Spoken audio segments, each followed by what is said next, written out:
പറഞ്ഞതിന്റെ ബാക്കി ഇവൻ പറയും. പറയണ പന്നി. പറഞ്ഞില്ലെങ്കിൽ കൊന്നുകളയും ഞാൻ.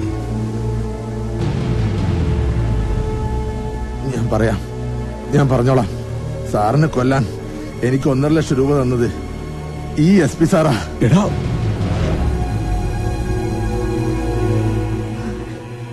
കേട്ടല്ലോ, വടക്കൻ വീട്ടിലെ അമ്മാവന്മാരും ചേട്ടായിമാരും ഒക്കെ ഈ കൊച്ചനിനെ വളർത്താനല്ല കൊല്ലാനാ ഇവന് കാശിന് കൊടുത്തത്.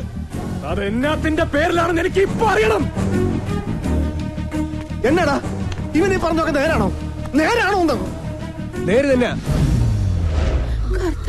വല്യപ്പന്റെ ഒസിയത്ത് പ്രകാരം ഈ കാണുന്നതെല്ലാം വിഹിതം വെക്കാൻ ഇവനുണ്ടെങ്കിലേ മതിയാവുന്നുള്ള അഹങ്കാരം വെച്ച് പിന്നെയും ഇത്രയും മീശ മുളച്ചോമാരെ കൊരങ്ങ് കളിപ്പിക്കാൻ തുടങ്ങിയപ്പോ ഇവൻ അങ്ങ് തീർത്ത് കളഞ്ഞേക്കാമെന്ന് ഞങ്ങൾ തന്നെയാ തീരുമാനിച്ചത്.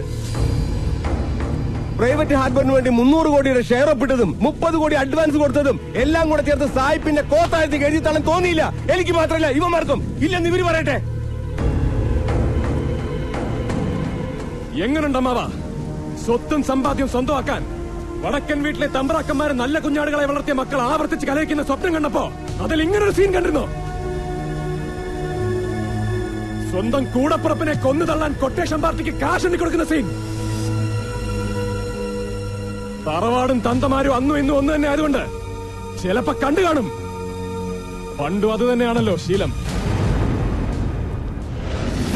കൊന്നു തള്ളാൻ കാശെണ്ണി കൊടുക്കുന്നത് ഇതാദ്യമായിട്ടല്ലോ. ആണെന്ന് പറയാൻ പറ്റുമോ വല്യമ്മാവന്? ഈ താന്തോതിയുടെ മുഖത്ത് നോക്കി നടക്കട്ടെ. 70 തികഞ്ഞതിന്റെ ആഘോഷവും അതിന്റെ പേരിലുള്ള വെട്ടിവീഴുകളും എല്ലാം നടക്കട്ടെ.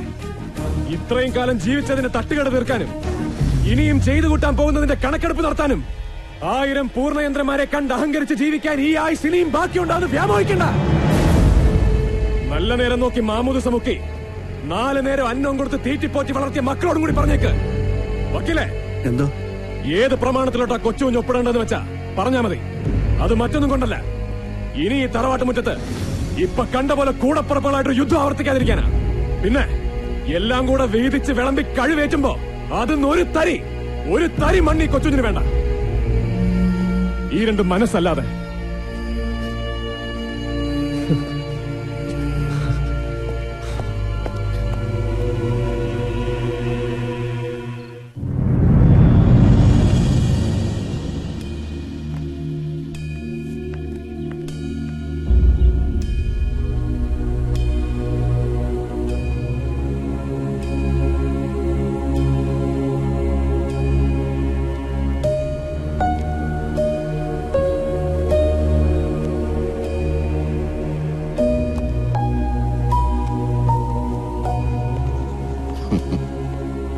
അവകാശികളെല്ലാവരും ഒപ്പുവെച്ച സ്ഥിതിക്ക് ഇനി വസ്തു കൈമാറ്റമാകും.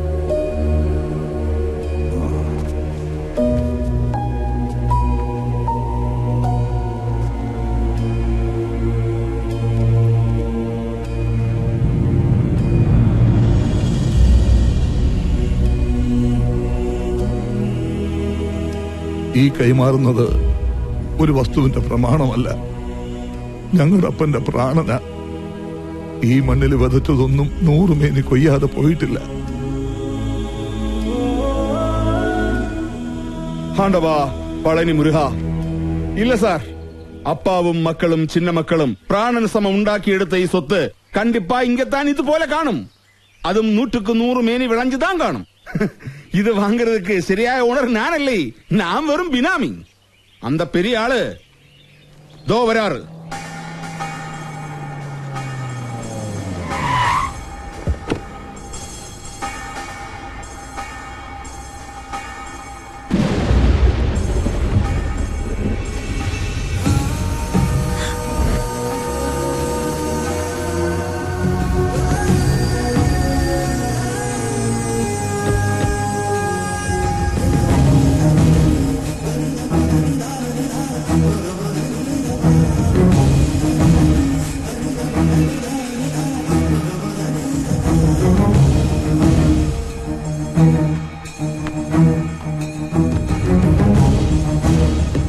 ജീവിച്ചിരിക്കുമ്പോ ജരാനരകൾ ബാധിക്കും, അത് സ്വാഭാവികം.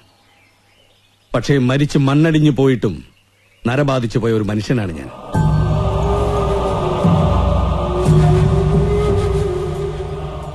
ഇനിയും മനസ്സിലായില്ലെങ്കിൽ പറയാം. പണ്ട് ഊരുതന്റെ ഈ മുറ്റത്ത് കയറി വന്നൊരു നാടകക്കാരനാണ്. പേര് ദാവീദ്.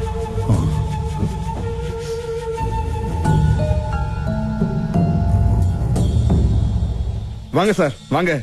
முதல்ல இந்த பிரமாணம். പ്രമാണം. വടക്കം വീട്ടിൽ തറവാടിന്റെ പ്രതാപവും പ്രമാണവും കണ്ടിട്ടല്ല പണ്ടും ഞാനിവിടെ കയറി വന്നത്. ഇപ്പോഴും അതല്ല. എനിക്കതൊട്ട് വേണ്ടതാണ്. പണ്ടിവിടുത്തെ പടിപ്പുരയ്ക്ക് കീഴെ എനിക്കൊരിടം തന്ന വടക്കം വീട്ടിൽ കൊച്ചൌസേപ്പ് എന്ന വലിയ മനുഷ്യൻ ചോരയും വിയർപ്പ് ഒഴുക്കി ഉണ്ടാക്കിയ ഈ മണ്ണ് എനിക്ക് വേണ്ട. അത് സ്വന്തമാക്കാനും അനുഭവിക്കാനും മാത്രം വളർന്ന ഒരുത്തനുണ്ടിവിടെ. ഈ ഊരുതണ്ടിയുടെ ചോരയില് ഈ തറവാട്ടിലെ തന്തയ്ക്ക് പറഞ്ഞതല്ല, അമ്മയ്ക്ക് പറഞ്ഞൊരു മകൻ. നിങ്ങളൊക്കെ ഓമന പേരിട്ട് വിളിച്ച ഈ താന്തോന്നി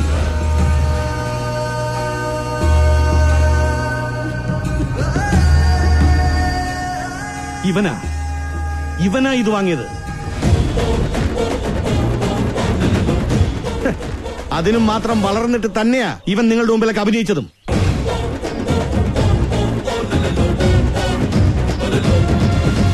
പുതിയച്ച, ഉള്ളം കൈ വേർക്കില്ലെങ്കില് ആ കയ്യിലിരിക്കുന്ന പ്രമാണം അവനും കൊടുത്തേക്ക്.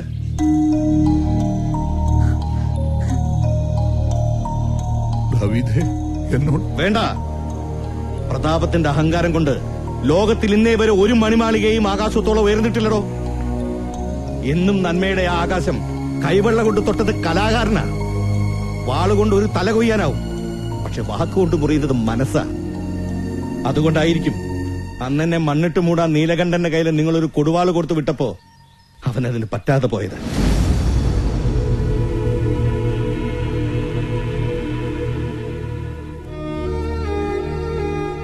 ഞാൻ കാരണം മുറിവേറ്റൊരു മനസ്സുണ്ട് ഇവിടെ. ആ മുറിവുണക്കാൻ മരുന്നായിട്ട് ഇനി ഒരു വാക്കേ ബാക്കിയുള്ളൂ.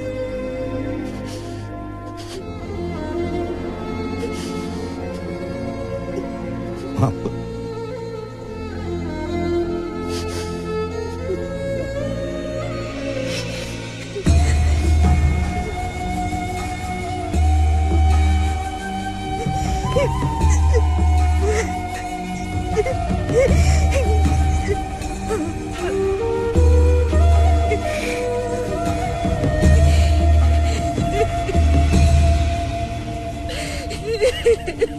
കത്രീനെ,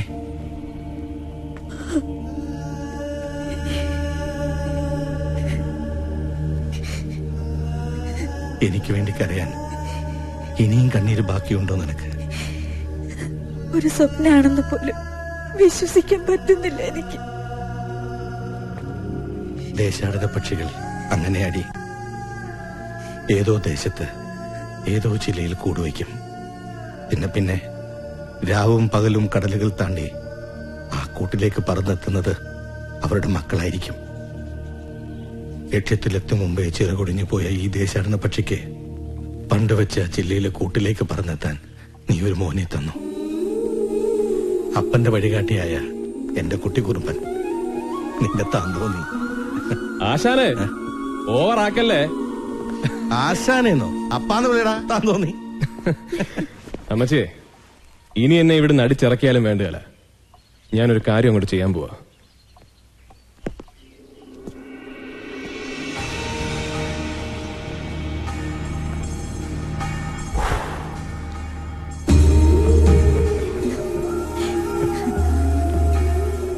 നിനക്ക് നോവില്ലെന്നറിയാം.